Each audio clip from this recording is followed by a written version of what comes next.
What is the universe? Who are you? Are we alone? Many are the theories that provide plausible answers to these questions, but will we ever find a reliable one for all of them? More and more proven analogies suggest that there was a contact made here, on Earth. For 2.5 million years, our historical ancestors lived in caves. But then suddenly, everything changed. Human beings began to build huge monuments all over the planet. But how? And why? Were there perhaps other non-earthly beings who helped to show them the way? Our ancestors considered these beings precious. They worshipped them as if they were gods. In fact, in many of the cultures that have inhabited the Earth, the center of the human mind has often been associated with the center of the Earth, and the center of the Earth as the center of the universe. This center is depicted in the shape of an egg, the cosmic egg, and is present in some cultures as the third eye. Were the ancient aliens involved in this too? So these entities aren't a threat to us, but they want to help us. Can ufologists confirm this theory? Is there enough evidence that leads us to believe that UFOs want to save our planet? More and more of these sightings occurred in military areas when the first atomic bomb was detonated in 1945. The arrival of nuclear weapons seems to have attracted the attention of these extraterrestrials. But why? Are they afraid that we will destroy what they helped us to build? But if in fact they are our allies, how can all of the abductions be explained? Why are there more and more phenomena that lead us back to the existence of UFOs? Then, the mysterious case of the Bermuda Triangle. What's there? Official stories of disappearances of all kinds, right in that area. What is so different about that point of the ocean compared to all the others? Given the small amount of the ocean we have explored, we are probably missing out on something incredible. Fortunately, many researchers and experts have decided not to just limit themselves to studying just the skies, but have decided to broaden their research to then reach the great discovery: the USOs, unidentified submerged objects, the so-called UFOs of the sea. Are we perhaps surrounded?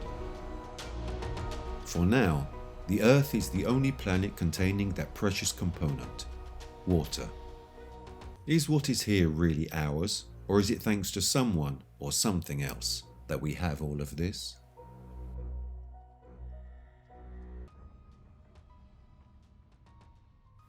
Have we been visited in the distant past by technologically advanced civilizations? Perhaps right at the dawn of our evolution. Astronauts who came to us in antiquity through space travel, landing on the surface of our planet, coming from the stars that fill our skies. Our ancestors were surprised, seeing spaceships that emitted light and noise descending upon them, and recognizing the differences to human form, they were undoubtedly mistaken for divinities. It was the 20th of July, 1969. Neil Armstrong and Michael Collins were the first human beings to walk on the moon. And this is also why our first thought is, if our civilization, which is at a basic level of knowledge, was able to explore a small satellite in space, then is it also possible that a civilization or more civilizations may have visited our planet in the past? In many sacred and ancient texts of the world, the story is always the same. The gods descended from heaven on flaming chariots or aircraft that emitted light.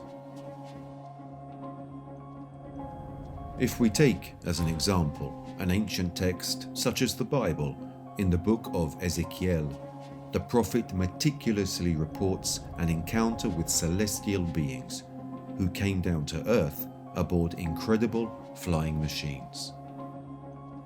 Ezekiel speaks precisely of contact with technologically advanced beings.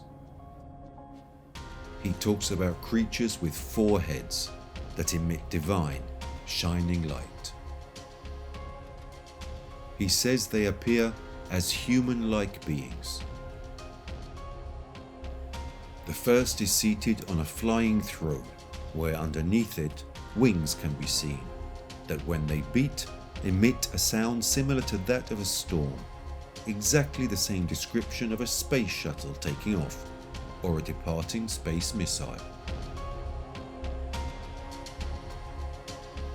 Ezekiel speaks of flying devices and describes them as wheels within other wheels.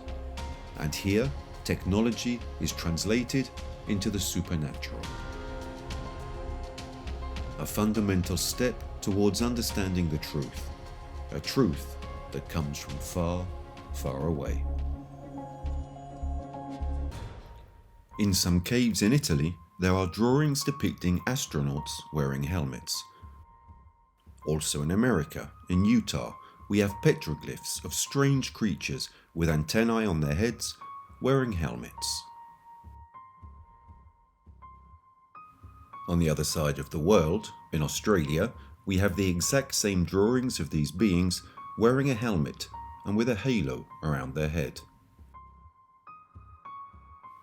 The question we must ask ourselves is, what did our ancestors see so that they felt compelled to portray it on cave walls? In Guatemala City, there is a sculpture that is eerily reminiscent of a modern-day astronaut. He is wearing a helmet. There is a kind of mouthpiece, and on his chest there are controls and a breathing device. How did they manage to create such a thing more than 1500 years ago? Thousands of tomb artifacts resembling modern-day airplanes have been found in Colombia. They depict wings, a tapering head, and an upward tail fin that does not appear in nature, but it does exist in modern aerodynamics. Did our ancient ancestors see something like this flying across the sky? Another interesting artifact can be seen in a museum in Israel. It portrays a headless spaceman sitting inside a spaceship. You can see his hands and some tubes going towards a device. He is wearing a type of spacesuit and his legs are bent. He seems very aerodynamic. There is something cosmic about him.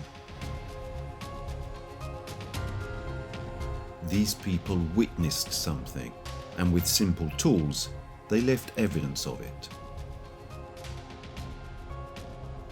Many of these ancient civilizations were distant in time and space, and were not in communication with each other. Yet, they possess similar accounts, depictions of the very same things. Maybe because everyone had had similar, sinister experiences. Did they all already know that we are part of a cosmic hierarchy of beings? There is legible evidence regarding these extraterrestrial visits, such as that can be found in ancient texts. And there is also visible evidence, such as the numerous rock paintings and stone writings that can be found all over the world. And this is where pictures are worth 1,000 words. All these ancient illustrations or statues portray figures dressed in strange ways, wearing unusual headdresses. But are they really alien astronauts? Visitors from other worlds who landed on the Earth millions of years ago? The most significant illustration for proponents of ancient alien theories can be found in Mexico. The Mayan archaeological site of Palenque had been abandoned for centuries when it was discovered by Spanish scholars. Here were found great pyramids, a secret tomb in the depths of the earth, and a very important sarcophagus. The sarcophagus of the ruler of Palenque. We are in the 7th century, and we are talking about King Pakal, a 2.5-meter tall, mysterious Mayan leader, who apparently died there. They built this pyramid around his tomb, and the Maya worshipped him as if he were some kind of deity. Ancient astronaut theorists interpret the engraving found on his grave as a man sitting in a capsule with a mask on his nose. With his upper hand, he manipulates some controls, and with his lower hand, he is switching some kind of device on. His heel is placed on a pedal, and a flame can be seen outside the capsule. Pakal appears not to have been the only alien who once walked upon our Earth. The Maya had a very advanced calendar and mathematical system. Why were the Maya so obsessed with the stars? Theirs was one of the most advanced ancient cultures. Yet, the Maya disappeared around the year 500, and we know nothing of their end.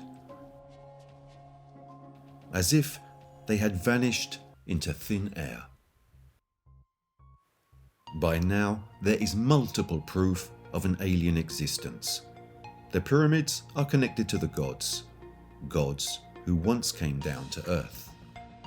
Without a little interplanetary help, how could the early Egyptians have learned to stack the nearly 2.5 million blocks of limestone to create the pyramids?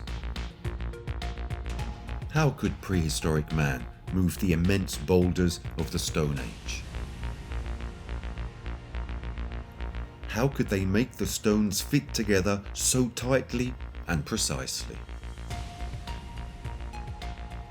Putting this puzzle of the ancient world together is a very complex process, but there are gigantic blocks of stones, huge articulated blocks of granite that in some cases can weigh 1,000 tons, that can be found in Peru and Bolivia, in Mexico and in ancient Egypt. One has to ask the question, how and why did these ancient peoples drag blocks to stack them on top of each other to create these giant structures?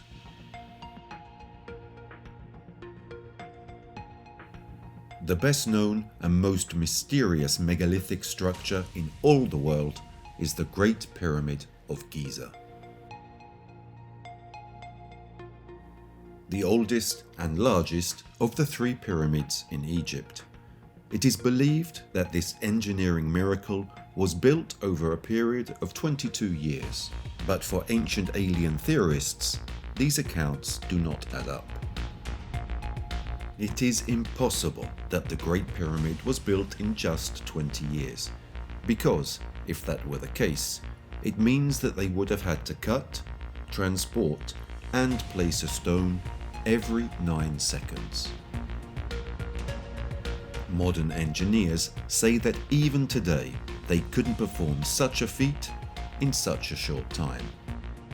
How did they build internal spaces so perfect and so clean, surrounded by granite and marble, inside pyramids and tombs? One thing is clear: somebody, somehow, helped our ancient civilizations.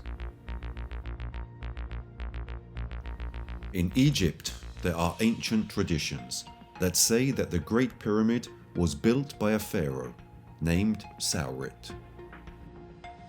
The name Saurit refers to the person known in the Jewish community as Enoch. Enoch is an Old Testament prophet. The books of Enoch are apocryphal texts. So is there a connection between the figure of Enoch and these extraterrestrials? He clearly states that he met them.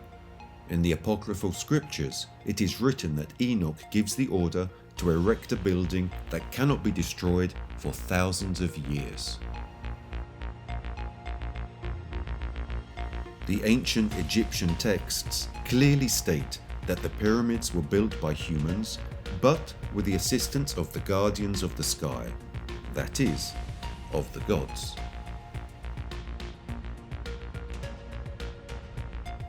It can be assumed that the pyramids were built by human hands, but with the help of extraterrestrial technology.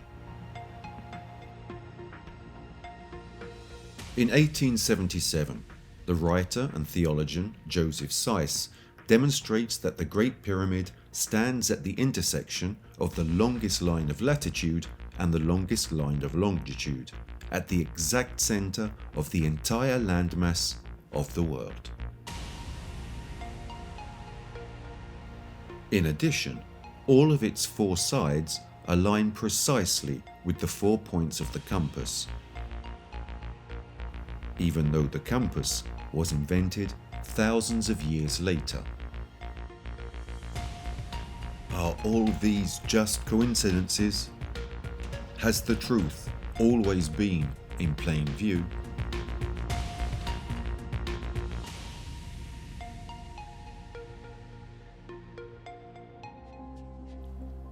In many of the cultures that have inhabited our planet, the center of the human mind has often been associated with the center of the earth, and the center of the earth as the center of the universe. In a close similitude that represents the meaning of creation itself. This center is often depicted in the shape of an egg, the cosmic egg, and is identified within some cultures as the third eye. The inner eye, that of the unconscious. There are many different cultures that have adopted this theory. Hindus, within their culture, have the third eye. For Buddhists, the third eye is on the forehead of Buddha himself. There are similar representations in Mesoamerica and in many other cultures. The third eye symbolizes, for many of these cultures, its ability to contact and communicate with the higher spiritual realms, and therefore communicate with the gods, with the higher beings. But if we think about prayer itself within the Catholic religion, isn't prayer a way to try to communicate with the spiritual realms, the kingdoms of heaven? Throughout the history of ancient cultures, all these populations, through prayer or meditation, were said to be in contact with the gods. Different gods.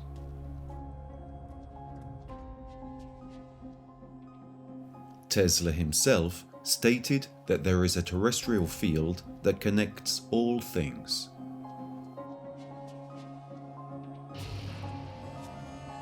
Princeton University has demonstrated the existence of the noosphere, of global consciousness, the collective human mind. We are all connected to every single object in the universe. When we talk about the third eye, we are talking about higher enlightenment, a possibility or capacity developed over the years through transcendental meditation processes. Being able to get in touch with the spiritual realms of existence. It is a connection with the great unknown, with the force of the universe. With all of us. The cosmic egg leads back to the third eye for the ancients. It is the archetype of the creation of the universe. This image is from the Book of the Dead.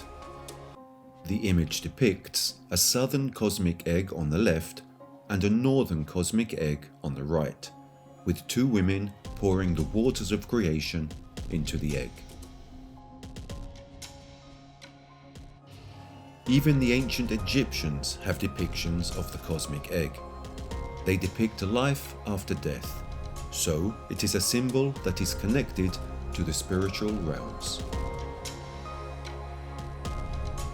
How can it be possible to find this symbol in numerous cultures if all of these cultures were spread all over the world? How, if these cultures never made contact with each other? Why has this meaning and that same representation transcended the ages and placed itself at the center of this very meaning?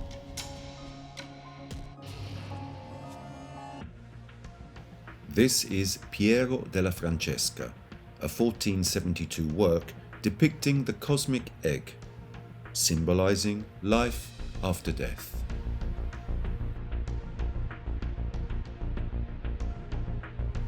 Here we have the cosmic egg depicted in the microcosm within an esoteric representation. Here we have a medieval depiction of a phoenix rising from the cosmic egg. Historians believe that there are also great affinities with the pine cone held by the Anunnaki, the gods of the Sumerian pantheon, because it resembles a cosmic egg. Could this be connected too? Is everything connected? According to the theory, in which an ancient extraterrestrial visit to the planet is suspected, it is believed that the third eye is a metaphor, created to identify a part of our brain that is fundamental for understanding what it means to be human. That is, the thalamus, which has the shape of two eggs. Another simple coincidence? The thalamus is an even structure with an ovoid shape that includes several nerve nuclei divided into 4 distinct parts, and it has different functions. Its main one is the functioning of all sensory systems.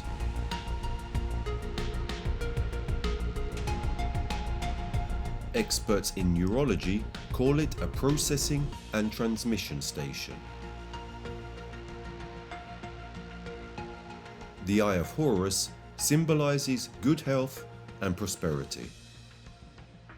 But it was also known as the Eye of Providence, the all-seeing eye of the gods. The really absurd thing is that if you look at what the thalamus and all the nervous structures surrounding it are like, it looks exactly like the representation of the Eye of Horus. The meanings attributed to the power of the gods or to the connection with them can be traced back to the specific functions of the thalamus within our brains.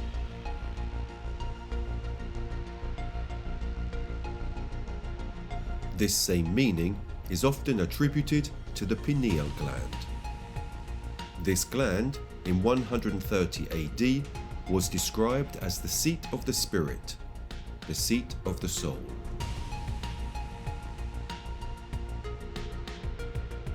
The most interesting aspect of this gland is the fact that it produces DMT, or dimethyltryptamine, a neurotransmitter, also called the molecule of God, which has particular functions related to the connection of the body and the spirit. It is no surprise that this substance is still used in South America by shamans who say they are in contact with the gods. Is this pine cone also linked to the Anunnaki and the cosmic egg of creation?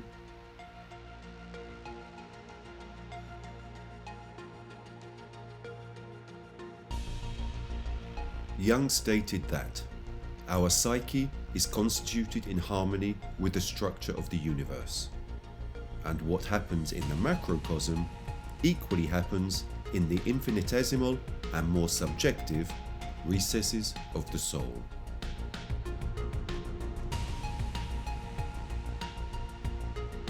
Apparently, the ancients knew these things much better than we do, and all the shamanic practices of coming into contact with the alien gods of antiquity could still be put into practice if only we reached an adequate level of consciousness.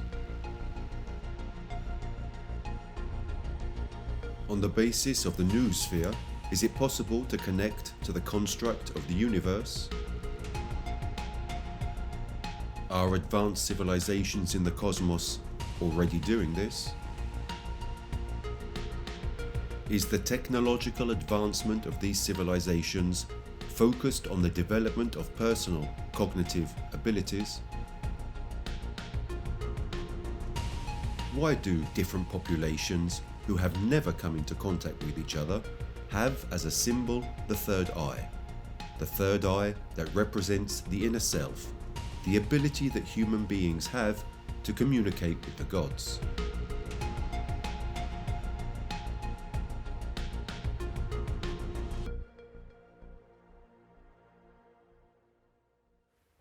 Something changed. Perhaps the awareness of the human being. Maybe a feeling such as arrogance took over.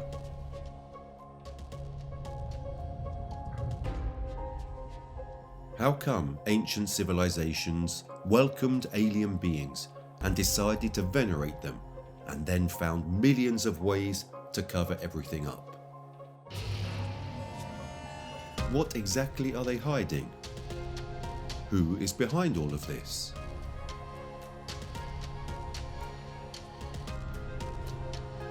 One thing is certain. These advanced beings have never stopped observing us and visiting our planet. The UFO mystery continues to be one of the most intriguing puzzles that has always fascinated mankind. What are those brightly lit objects darting across the sky? Are they perhaps piloted by beings from other planets? Is it always them? Or have they evolved over the centuries, as we eventually did? And why should travelers come here? Is the Earth actually that special? Many researchers believe that the evolution of mankind itself can answer this question. One theory even claims that extraterrestrials developed an interest in us the day we detonated our first atomic bomb.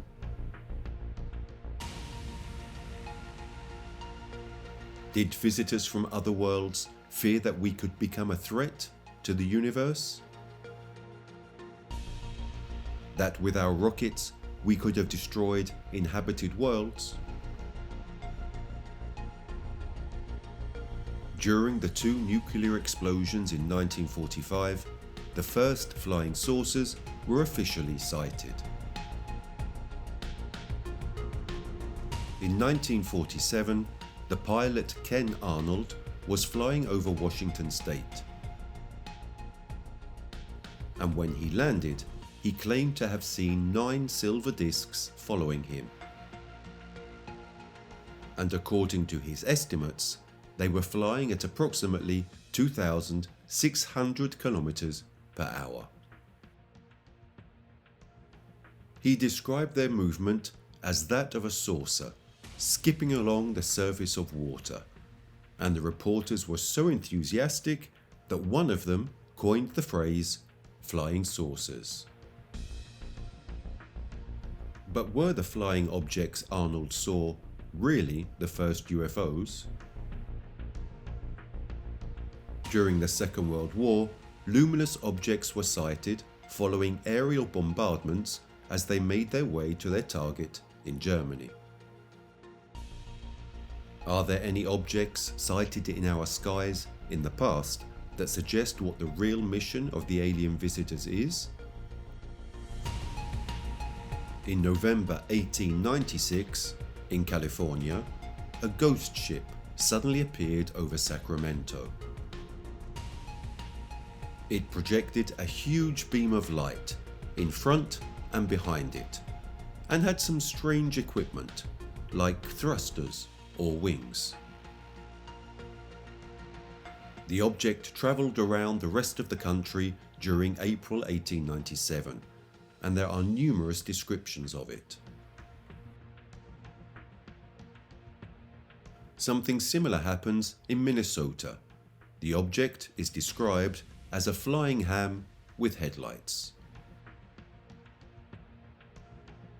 Then there is another sighting in Texas, described as a rugby ball with a swallowtail and bat wings. There are several thousand reports of sightings made between 1896 and 1897 all across the planet.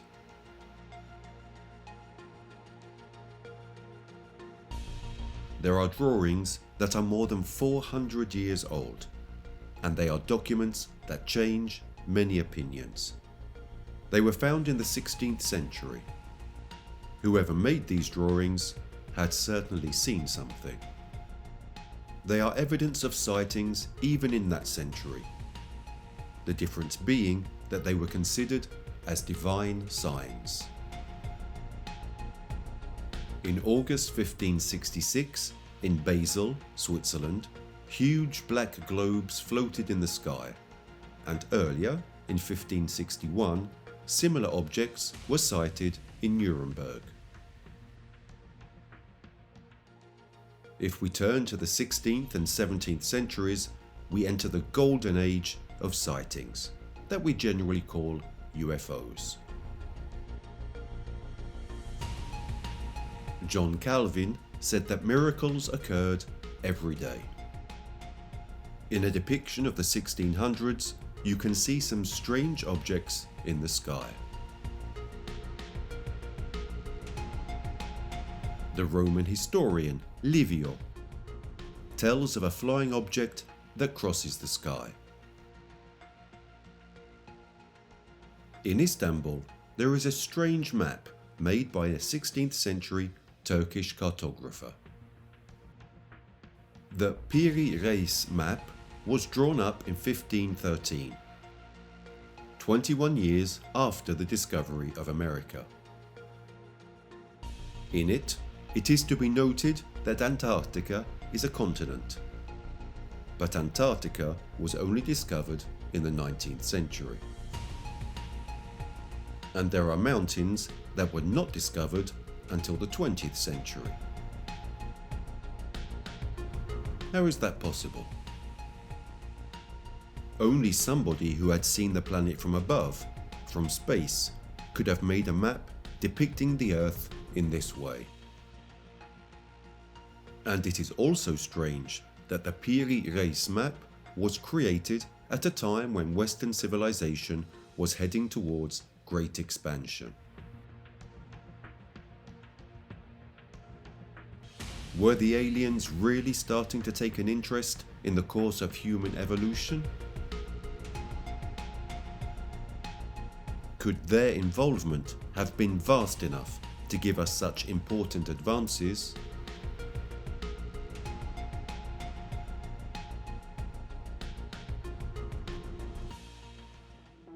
El Castillo is a pyramid in Mexico, where, twice a year, on both the spring and autumn equinoxes, a ray of sunshine falls perpendicularly across its steps, so as to create a mysterious shadow. The image of a giant snake crawling along the base of the pyramid attracts the eye. The snake is the representation of Kukulkan, the Mayan god who is said to have created all life forms on Earth.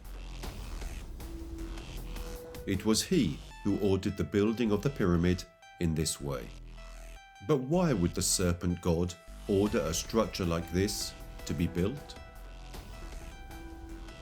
And why was it built with such precautions as to ensure that the image of the snake appears, as if by magic, twice a year? This pyramid works just like a calendar. It counts exactly 365 days. For a people who did not have a calendar, this was the signal of the beginning of the seasons, therefore of the sowing and the harvest, and it meant life or death. If these monuments were indeed a gift from the gods, then those superior beings were deeply connected to local civilizations. They wanted them to live and thrive. But why around 600 AD did the Mayans abandon their cities and crops and head north? It wasn't for war. It wasn't for epidemics or famine. They set out as if someone had ordered them to. Is it possible they emigrated to teach others their knowledge? That they achieved these goals without any outside help?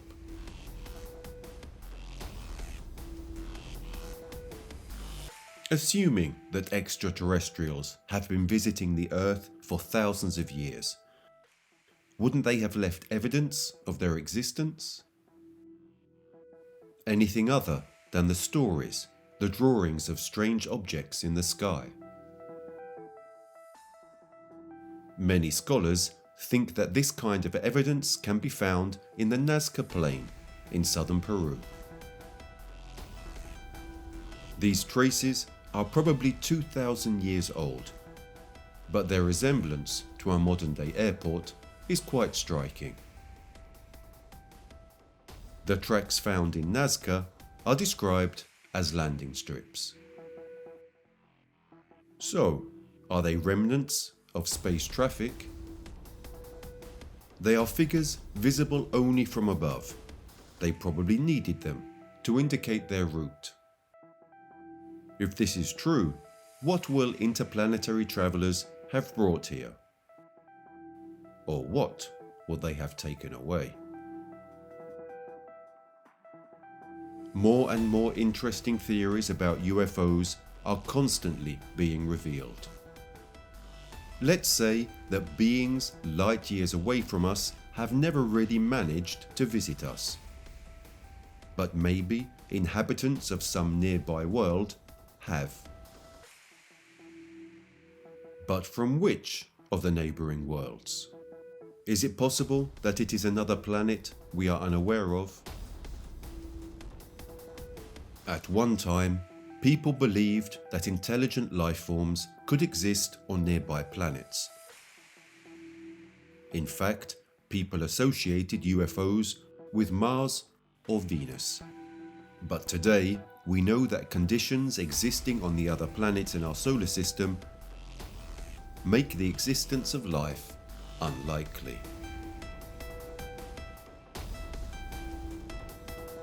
Zecharia Sitchin has devoted years of his life studying the theory that the oldest visitors on Earth came from a planet in our solar system.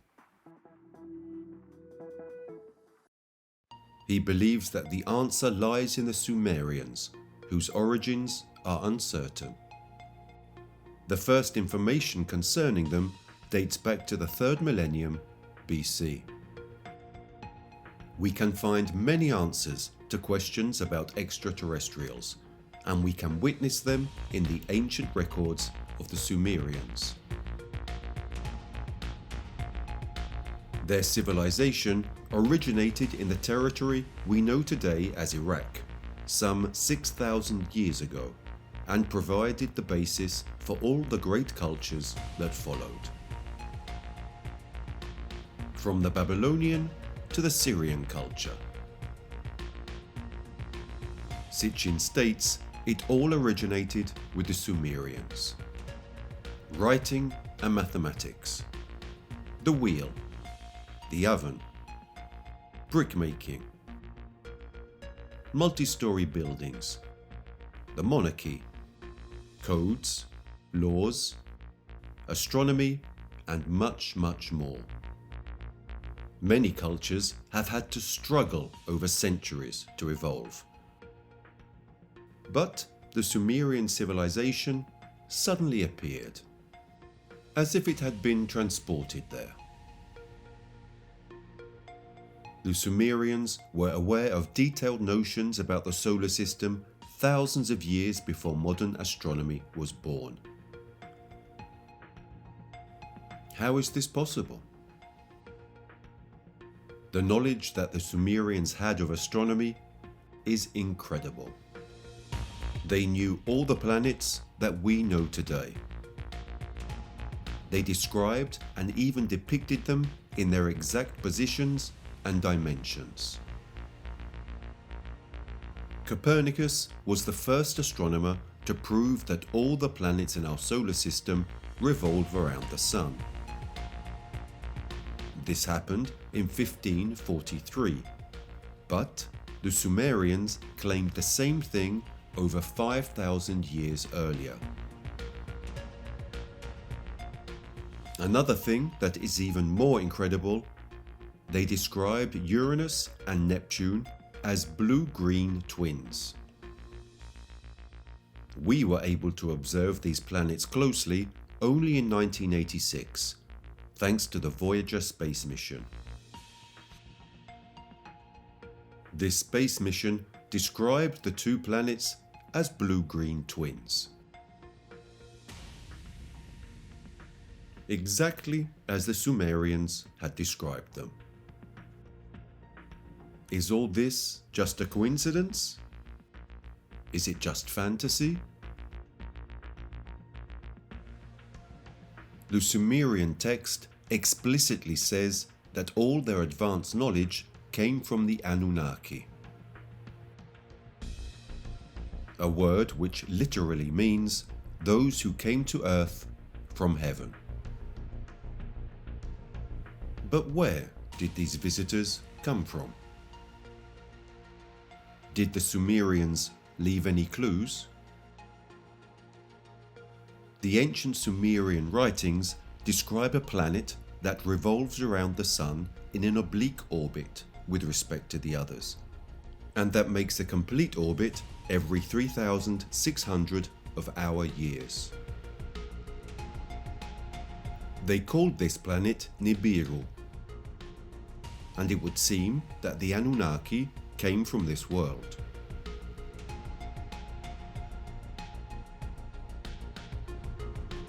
This planet is also called Planet X, and by continuing this theory, it may once have come so close to the Earth that the Anunnaki could reach it with special aircraft.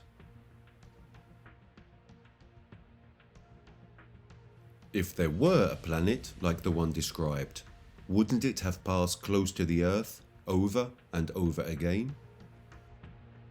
Some historical studies highlight various periods during which humanity seems to have made sudden progress.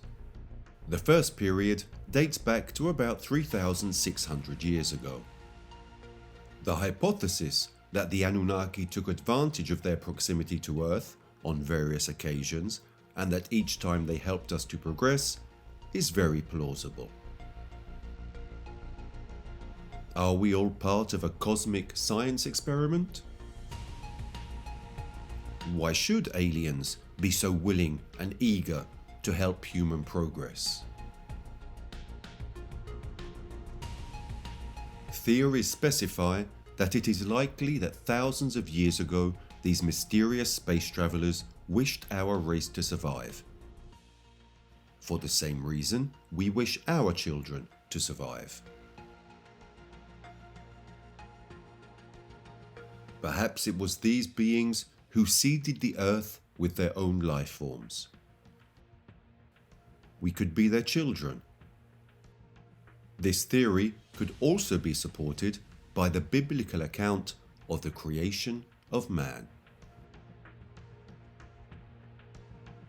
The 6th chapter of Genesis narrates that the descendants took the daughters of man for wives, and then from this union children were born, who over the years became the men of antiquity. Are they referring to aliens by any chance? To the Anunnaki? Therefore, men from another planet mated with human women and created offspring? We know that only recently, the key that allows us to read our genetic structure, the helical structure of our DNA, was discovered.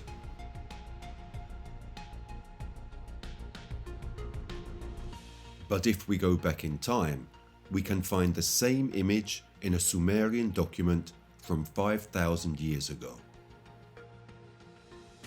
It shows the process by which the Anunnaki jumped up the evolutionary ladder and created Homo sapiens.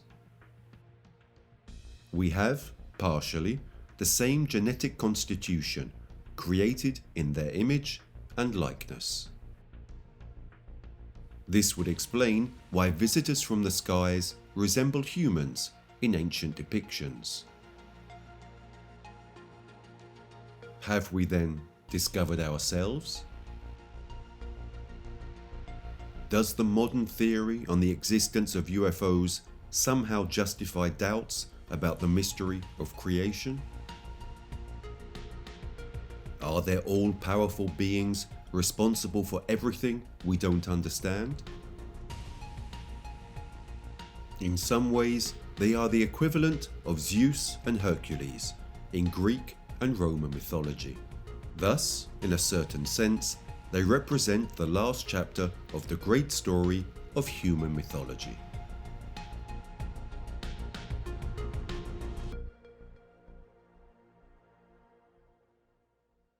When aliens and mythology are mentioned, another of the most striking theories is that of the legend of Oannes. He emerged from the Eritrean Sea, said his name was Oannes, and that he was an animal, but gifted with reasoning skills. He had 2 heads, a human head and a fish head, together with 2 human feet and a fish tail. The ancient Babylonian text continues by reciting that Oannes had absolutely no need to feed, and that he spent all his time talking to men, teaching them science and the arts.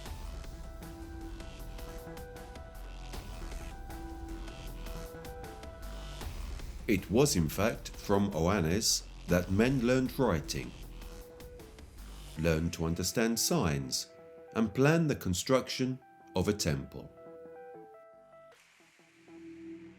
These teachings, together with the principles of geometry, gave a strong boost to evolution. they became the cornerstones of all cultures. The most recent information we have on Oannes tells us that when the sun went down, he dived into the sea and stayed there all night. It also tells us that after him, other similar beings visited the earth. Who were they? Who is Oannes? Better perhaps to say, who are the Oannes? According to the German researcher Ulrich Dopaka, the description of the body covered with fish scales would actually represent a spacesuit. So, is Oannes an extraterrestrial? If this hypothesis turns out to be correct, it could explain some oddities regarding Oannes. His having appeared in Babylon was in fact the first of 10 other Oannes. They appeared not only in the Eritrean Sea, but also in the Persian Gulf and in the Red Sea. Oannes had landed from a glowing egg that had fallen into the sea. It was said that he came from the star Canopus, and because of his relationship with the waters, he was associated with the god Eridu, the lord of the waves. To broaden the scenario even further, it must be remembered that in ancient times, the fish god was known in almost all cultures also as the amphibian god. However, there is also another link from a linguistic point of view. In fact, reading the apocryphal gospel, when Jesus enters Jerusalem, he is acclaimed with the cry, "Oannes, who comes from heaven," later referred to as Hosanna. Was this just a spelling mistake? There are other possible connections. For example, the fact that the symbol of the early Christians was actually a fish that derives from the Greek word iktus, which in turn derives from Vesica Piscis, or the cosmic egg. Many scriptures always return to the same point. Is it all just a coincidence?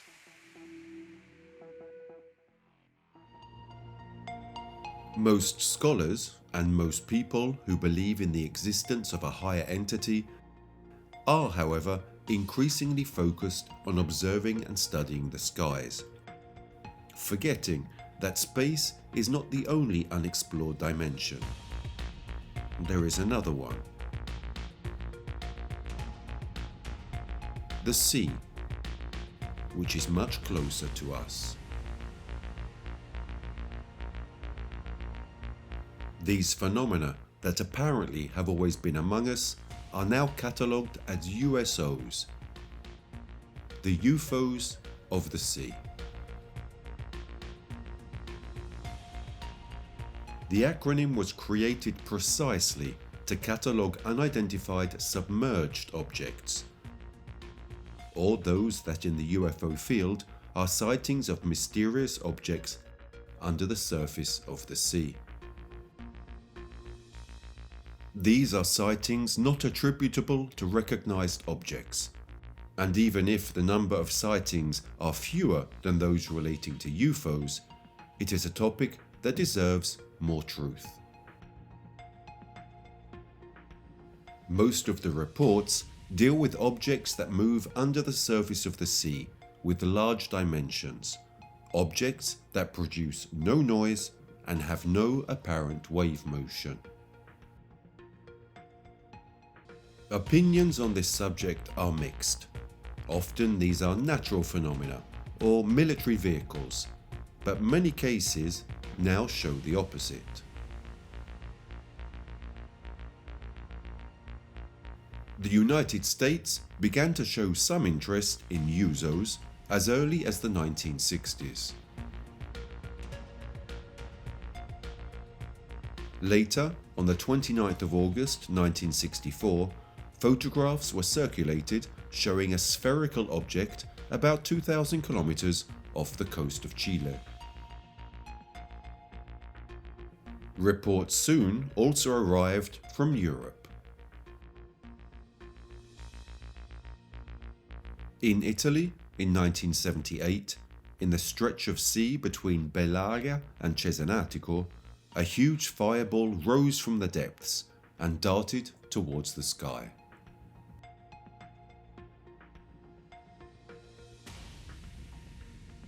In 1994, the US Navy revealed a mysterious pulsing sound in a stretch of sea in the Pacific Ocean.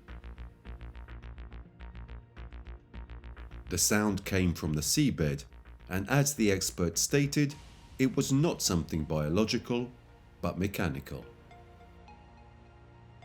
There was immediate talk of unidentified submarine bases.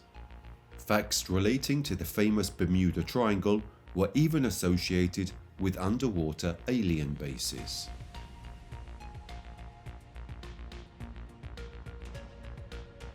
In Canada, in 1967, in a small fishing village which is called Shag, and which even remains off of marine maps, they faced a particular phenomenon.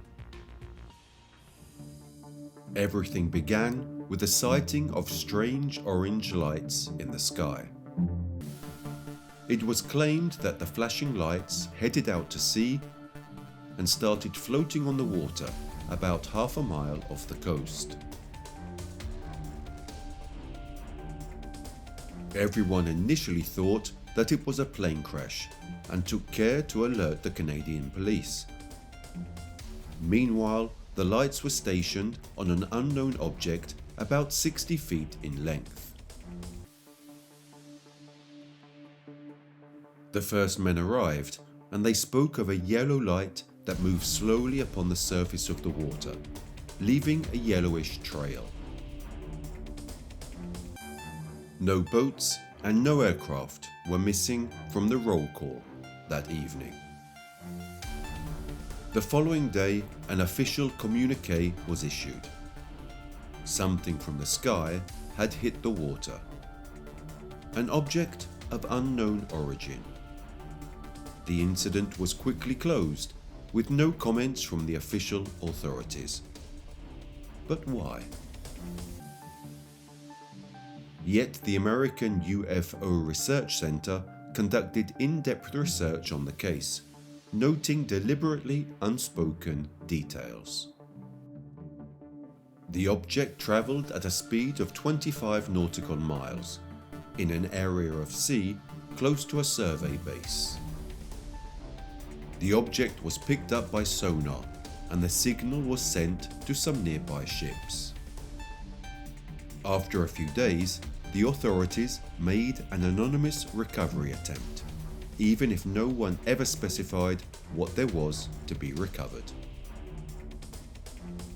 In December 1977, the crew of the fishing boat noticed a donut-shaped object that slowly emerged from the water, between 300 and 500 meters long.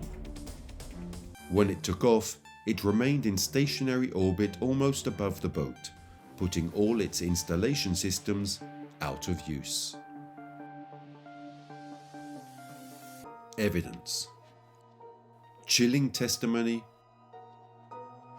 years afterwards. More and more people see things, fewer and fewer people are silent.